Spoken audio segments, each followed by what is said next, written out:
ஆந்திர கடலோர காவல்படை படகுகள் பறிமுதல் செய்ததாக புகார் எழும்பியுள்ளது. கூடுதல் தகவல்களுடன் இணைகிறார் எமது செய்தியாளர் வெங்கடேசன். வெங்கடேசன், வணக்கம். மேலும் விவரங்கள்.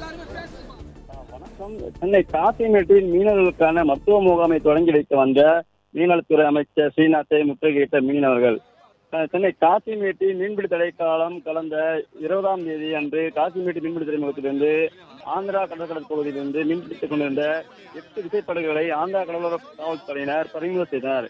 இதனையடுத்து கடந்த சனிக்கிழமை அன்று சென்னை மாவட்ட ஆட்சியர், மீன்வளத்துறை இயக்குநர், மீன்வளத்துறை உதவி இயக்குநர், காவல் உதவி ஆணையர் மற்றும் சிறைப்பிடிக்க வைக்கப்பட்டுள்ள விசைப்படகின் உரிமையாளர்கள் மற்றும் சங்க நிர்வாகிகள் அனைவரும் ஆந்திரா மாவட்ட ஆட்சியர் தலைமையில் பேச்சுவார்த்தையில் ஈடுபட்டனர்.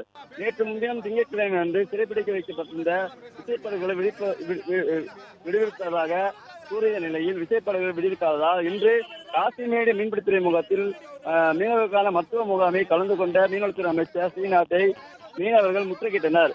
பறிமுதல் செய்யப்பட்ட விசைப்படகுகளை மீட்டுத் தர வேண்டும் என்றும் அமைச்சர் ஸ்ரீநாத்திடம் கோரிக்கை வைத்தனர். முற்றுகையிட்ட மீனவரிடம் அமைச்சர் ஸ்ரீநாத்தை போலீசார் பத்திரமாக மீட்டு கார் ஏற்றி அனுப்பி வைத்த சம்பவம் அங்கு பரபரப்பை ஏற்படுத்தியிருக்கிறது.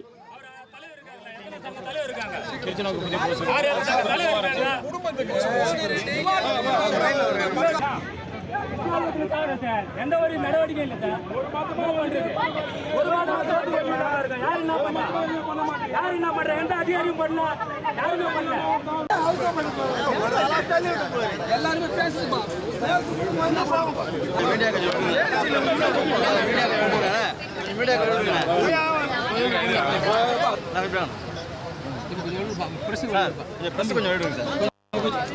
கொஞ்சம்